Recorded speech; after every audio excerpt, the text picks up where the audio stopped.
Alright, so this is question number 4 from Dr. Sullivan's exam.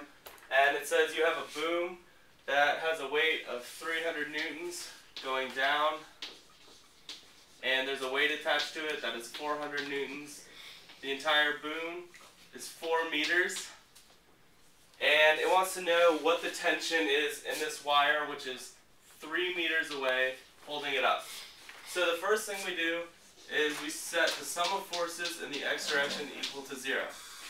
Here we have a negative tension force pulling to the left, so we're just going to make an imaginary force going to the right called the wall force to balance that out.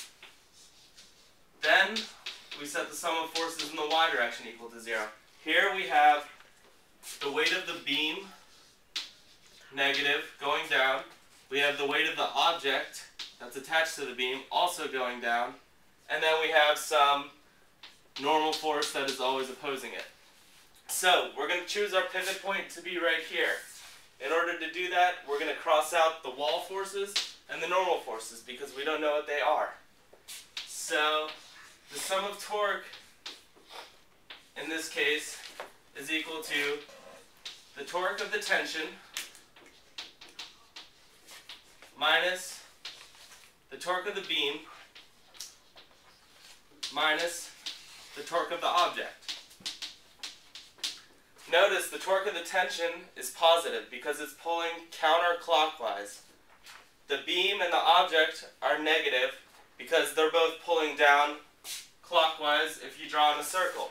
So the torque of the tension is 3 meters away from our pivot point. We don't know our force, so we're just going to call it the variable t. And we know that it's multiplied by the sine of 53 degrees. So this is just saying RF sine of theta. Now for the torque of the beam, remember center of gravity is halfway between the beam unless it tells you otherwise. So 2 meters from the pivot is where the concentration of the beam is, and that's times 300 newtons, and it's times the cosine of 53 degrees.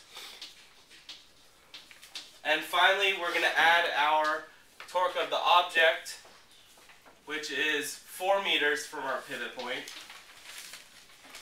to the 400 Newton object, and once again multiply by cosine of 53 degrees.